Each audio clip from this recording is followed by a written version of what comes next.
My dad yelled, "All you do is take. You've never given this family anything."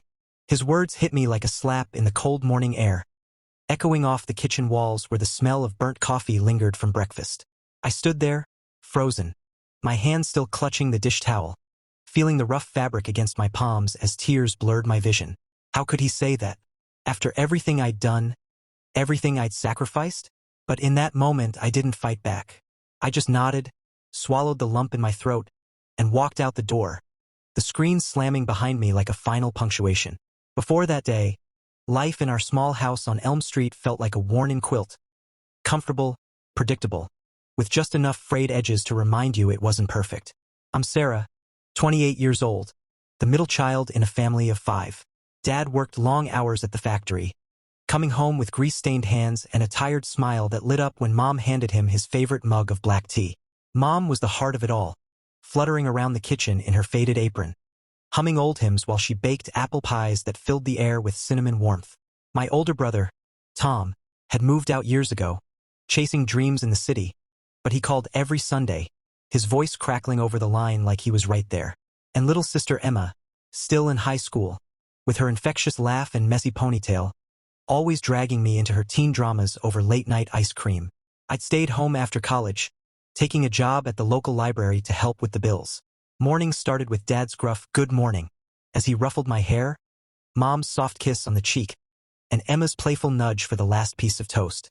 Evenings were family dinners around the scarred oak table, sharing stories, Dad's factory tales, Mom's garden updates, my quiet mentions of the books I'd shelved that day. It wasn't glamorous, but it was ours. I thought I was contributing, quietly holding things together. But lately, Dad's sighs had grown heavier, his glances sharper, like he was carrying a weight I couldn't see. The first clue came subtly, like a shadow creeping across the floor. It was a Wednesday evening, rain pattering against the windows as I helped Mom set the table. Dad came home later than usual, his boots thudding heavily on the porch. He hung his coat without a word, but I noticed the envelope peeking from his pocket. Thick, official-looking, with a bank logo. "Rough day?" I asked, trying to keep my tone light. He grunted, stuffing it deeper. "Nothing you need to worry about, Sarah." But his eyes avoided mine, and that night, as I lay in bed listening to the clock tick in the hallway, I heard muffled voices from their room. Mom's worried whisper, Dad's sharp retort. Something about money, debts. I brushed it off, telling myself it was just stress from work. Families have rough patches, right? But the next day, when I found a crumpled receipt in the trash for a loan he'd never mentioned, doubt settled in my chest like a stone. That stone in my chest only grew heavier over the next few weeks. I started noticing things I'd never paid attention to before.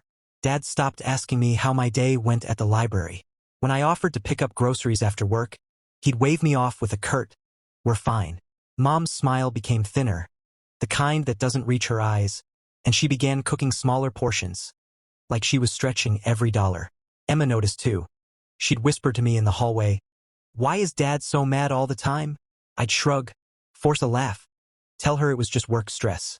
But inside, the doubt was spreading. Then came the Saturday that changed everything.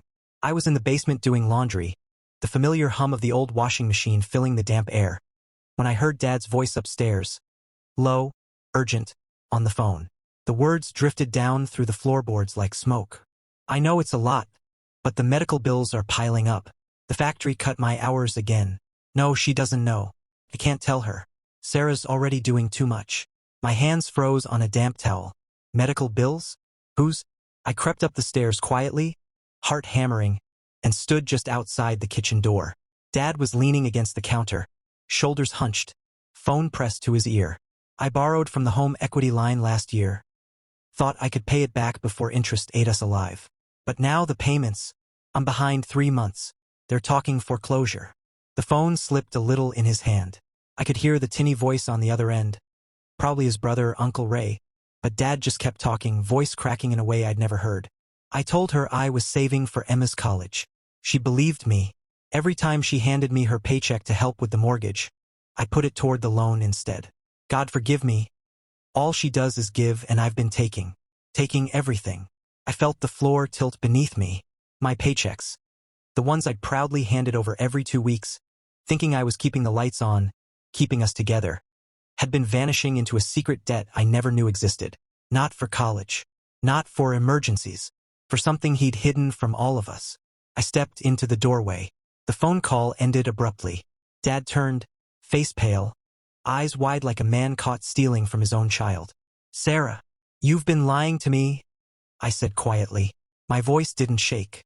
It was too numb for that. "For how long?" He opened his mouth, closed it. The silence stretched until it hurt. 2 years, he finally whispered. 2 years of my life poured into a house we might lose anyway. 2 years of believing I was needed, valued, part of the solution, when I was just the easiest person to take from. That was when the yelling started. Not from me. From him. "All you do is take," he shouted, face red, veins standing out on his neck. "You sit here year after year, comfortable, while the rest of us bleed. You've never given this family anything real." The irony burned worse than the words themselves. The yelling didn't stop that day in the kitchen. Dad's face twisted with something between shame and rage, and the words kept coming, each one sharper than the last. "You think you're the martyr here? Handing over a few dollars every month like it makes you a saint? I've carried this family on my back for 30 years. Mom rushed in, eyes wide, trying to place herself between us, but I was already turning away. I didn't yell back. I just felt something quiet and final click inside me, like a door locking for good. I left the house that afternoon and didn't come back for 3 days. I stayed with my friend Lisa, sleeping on her couch, staring at the ceiling while the betrayal looped in my mind. Not just the money, the lie, the way he'd looked me in the eye every Sunday dinner and thanked me for helping out, knowing full well he was using my trust as a cushion for his secret panic. Word spread slowly, the way small-town secrets do. Emma overheard enough to piece it together and confronted him herself, her voice shaking as she asked why he'd lied about her college fund. Mom finally broke her silence at church coffee hour, tears slipping down her cheeks while she told her closest friends the house was in foreclosure danger because of some bad decisions. She never said Dad's name, but everyone knew. By the next week, the factory guy's dad had worked beside for decades were giving him the kind of quiet nods that carry weight. Disappointment more painful than anger. Uncle Ray drove in from 2 towns over and sat Dad down in the garage for 4 hours. I wasn't there, but Mom told me later that Ray didn't raise his voice once. He just asked one question over and over. "When were you going to tell them you were drowning?" Dad didn't answer. He cried instead. Big, ugly sobs that Mom said she hadn't heard since his father died 20 years earlier. I came home on a Sunday evening. The porch light was on, moths circling it like tiny lost planets. Dad was sitting on the steps, elbows on his knees, staring at the cracked sidewalk. He didn't look up when I stopped in front of him. "I'm sorry," he said. The words came out small, almost lost in the crickets. I was ashamed. Thought if I could fix it quietly, no one would ever have to know how badly I'd failed. I stood there a long time. The night air smelled like cut grass and distant rain. Finally I spoke. "You didn't fail the family by getting into debt. You failed us by deciding we couldn't handle the truth together." He nodded slowly, like the sentence had weight he hadn't expected. We didn't hug. We didn't cry in each other's arms. We just sat on those steps until the porch light timer clicked off and left us in darkness. Somewhere inside, Mom turned on the kitchen light, and a warm yellow square fell across the lawn. Months later, we sold the house. Not in foreclosure. Dad worked double shifts, Uncle Ray co-signed a small consolidation loan, and I kept contributing, but this time with full transparency and signed agreements on the kitchen table. We moved into a smaller place across town. No basement, no scarred oak table, but the dinners still happen. Emma's applying to community college with scholarships she earned herself. Mom plants herbs in pots on the windowsill instead of a big garden. And Dad talks now. Not perfectly, not easily, but when something hurts, he says it out loud before it festers. I forgave him, not because he deserved it right away, but because carrying hate is heavier than carrying truth. And I learned something hard and clean. Love doesn't mean letting someone take from you in silence. Real love sometimes means holding up a mirror until they see what they've become, and then staying anyway, if they choose to change. If you've ever had someone you trusted turn your giving into their secret taking, how did you find your way back to peace? Drop it in the comments below. This is Broken Trust Stories. I'm Sarah, and if this resonated with you, hit that subscribe button so you don't miss the next one. Sometimes the hardest stories are the ones that remind us we're not alone.